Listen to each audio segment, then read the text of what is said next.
जय हिंद साथियों, वंदे मातरम साथियों, आज हम लोग किताबें और बातें में बात करेंगे सरदार भगत सिंह की लिखी किताब पर। आप लोग आश्चर्य कर रहे होंगे, शहीद आजम भगत सिंह का नाम तो सबने सुना है। सरदार भगत सिंह न केवल भारत के महानतम देशभक्त तथा क्रांतिकारी समाजवादियों में से एक थे, बल्कि भारत के बहुत शुरुआती मार्क्सवादी विचारकों में भी उनका प्रमुख स्थान था। सरदार भगत सिंह ने जेल में 4 पुस्तकें एवं एक पर्चा लिखा था। उनकी लिखी चारों पुस्तकें जेल से चोरी छिपे बाहर लाए जाने के क्रम में गुम हो गईं।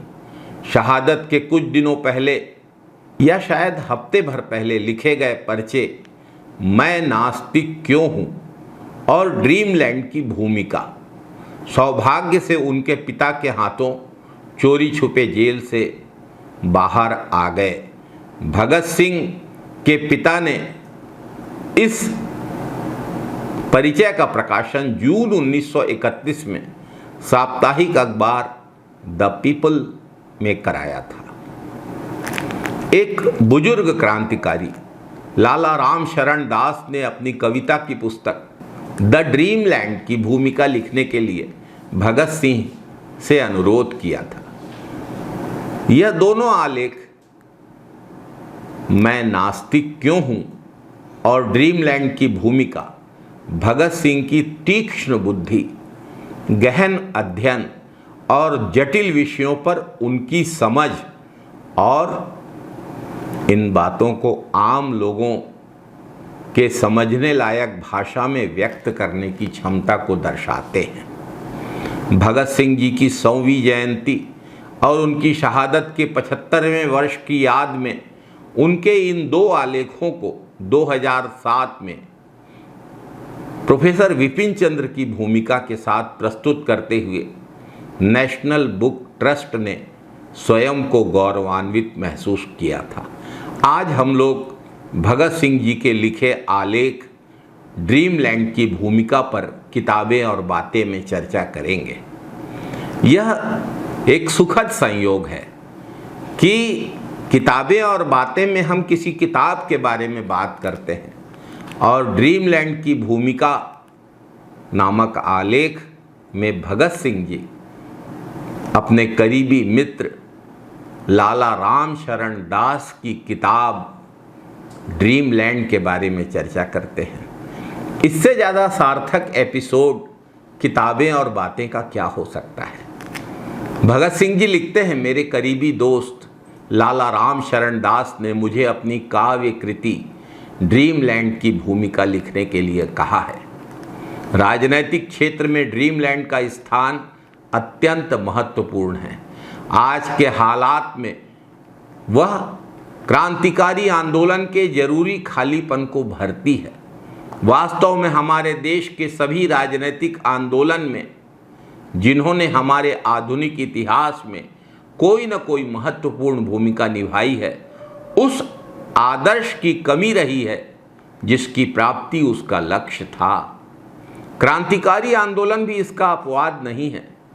एक गदर पार्टी को छोड़कर, जिसने अमेरिकी प्रणाली की सरकार से प्रेरित होकर स्पष्ट शब्दों में कहा था कि वह मौजूदा अंग्रेज सरकार की जगह गणतांत्रिक सरकार कायम करना चाहती है, मुझे अपनी तमाम कोशिशों के बावजूद एक भी क्रांतिकारी पार्टी ऐसी नहीं मिली जिसके सामने यह विचार स्पष्ट हो कि वे आखिर लड़ किस लिए रहे हैं। सभी पार्टियों में केवल ऐसे लोग थे जिनके पास केवल एक विचार था, और वह यह कि उन्हें विदेशी शासकों के विरुद्ध संघर्ष करना है। यह विचार पूर्ण रूप से सराहनीय है, लेकिन मात्र इस विचार को क्रांतिकारी विचार नहीं कहा जा सकता। भगत सिंह जी लिखते हैं, हमें यह स्पष्ट कर देना चाहिए कि क्रांति का अर्थ मात्र उथल पुथल या रक्त रंजित संघर्ष नहीं होता।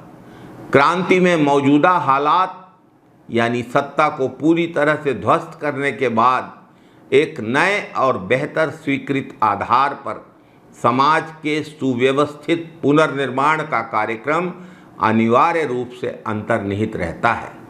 लाला रामशरण दास पहले क्रांतिकारी हैं जिन्हें 1908 में एक बंगाल से फरार क्रांतिकारी ने पंजाब में औपचारिक रूप से क्रांतिकारी पार्टी में शामिल किया था। तब से वे लगातार क्रांतिकारी आंदोलन से जुड़े रहे और वह गदर पार्टी में शामिल हो गए। उन्होंने अपने उन विचारों का परित्याग नहीं किया जो आंदोलन के आदर्शों के बारे में पुराने क्रांतिकारियों के थे। लाला रामशरण दास को 1915 में मौत की सजा सुनाई गई, जिसे बाद में आजीवन कारावास में तब्दील कर दिया गया।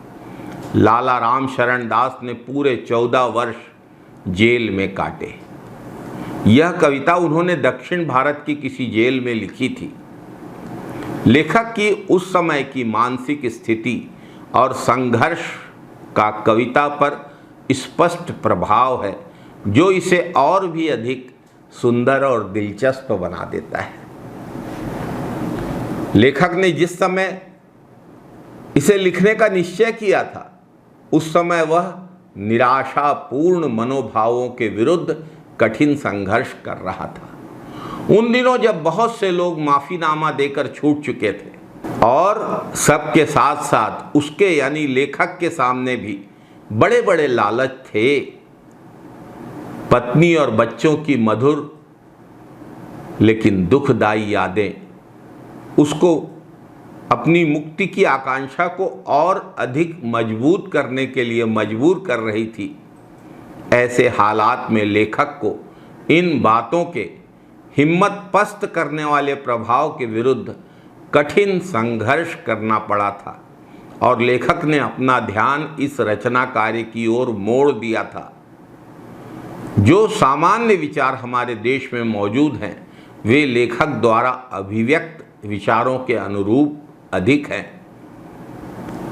अपनी नैराश्यपूर्ण मनोदशा से संघर्ष करने के लिए लेखक ने प्रार्थना का रास्ता अख्तियार किया है।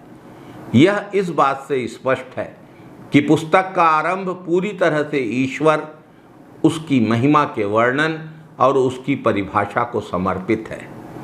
ईश्वर में विश्वास रहस्यवाद का परिणाम है, जो निराशा का एक स्वाभाविक प्रतिफल है। यह विश्व एक माया, एक स्वप्न या कल्पना है। यह स्पष्ट रहस्यवाद है जिसे आदि शंकराचार्य तथा प्राचीन काल के हिंदू संतों ने जन्म दिया और विकसित किया।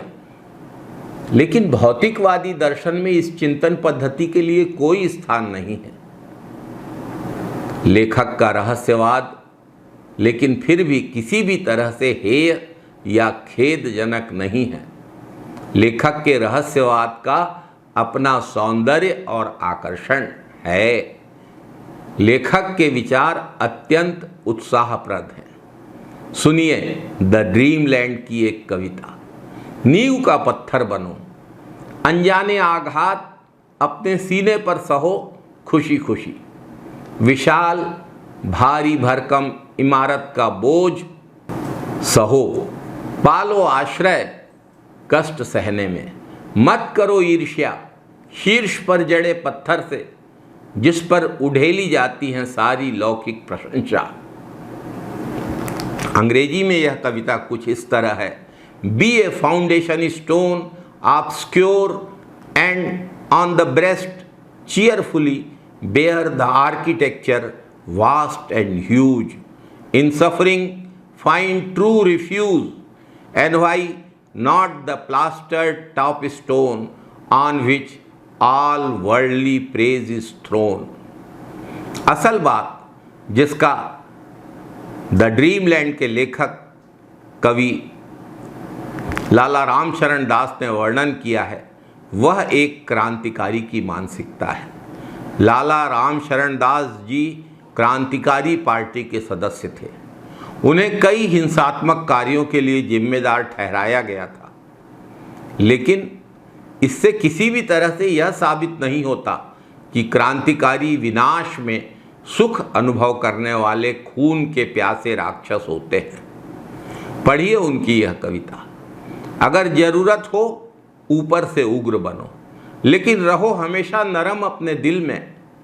अगर जरूरत हो तो फुफकारो पर डसो मत, दिल में प्यार को जिंदा रखो और लड़ते रहो ऊपरी तौर पर। अंग्रेजी में यह कविता कुछ इस तरह है, if need be outwardly be wild, but in thy heart be always mild, hiss if need be but do not bite, love in the heart and outside fight.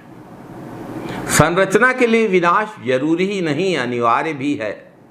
क्रांतिकारियों को इसे अपने कार्यक्रम के एक आवश्यक अंग के रूप में अपनाना पड़ता है। ऊपर की पंक्तियों में हिंसा और अहिंसा के दर्शन को खूबसूरत ढंग से बयां किया गया है।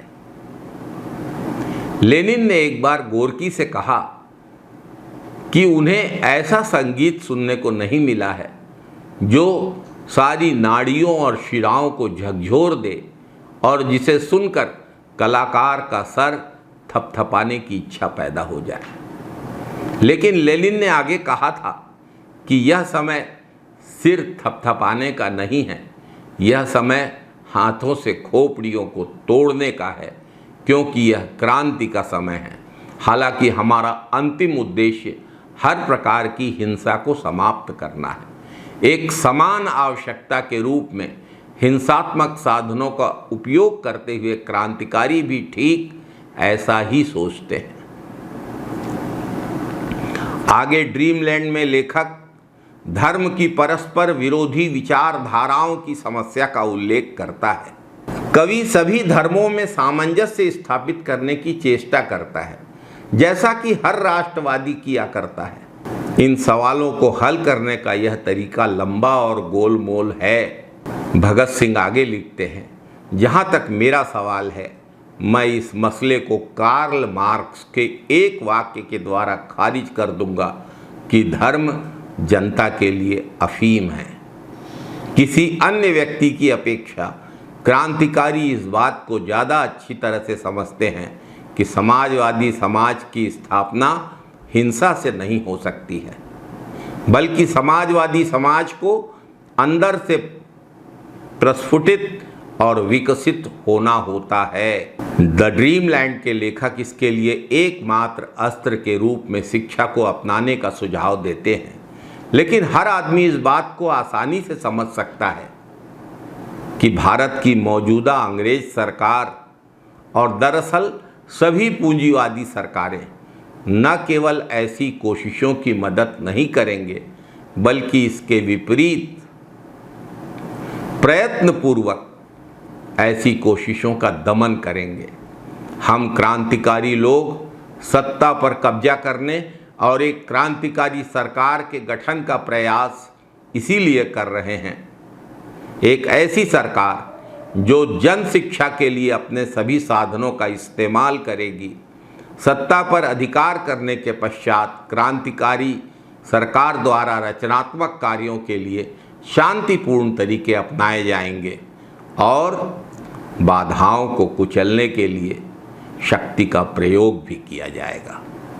साथियों, यह थी भगत सिंह द्वारा लिखी गई द ड्रीमलैंड नामक किताब की समीक्षा। हम लोग किसी किताब के किसी अंश पर बात करते हैं, लेकिन इसमें तो स्वयं महान क्रांतिकारी सरदार भगत सिंह जी ने एक किताब के बारे में चर्चा की है। इसके अंशों को आपके साथ साझा करना मेरे लिए बेहद गौरव का विषय। धन्यवाद साथियों। जय हिंद साथियों। वंदे मातरम साथियों।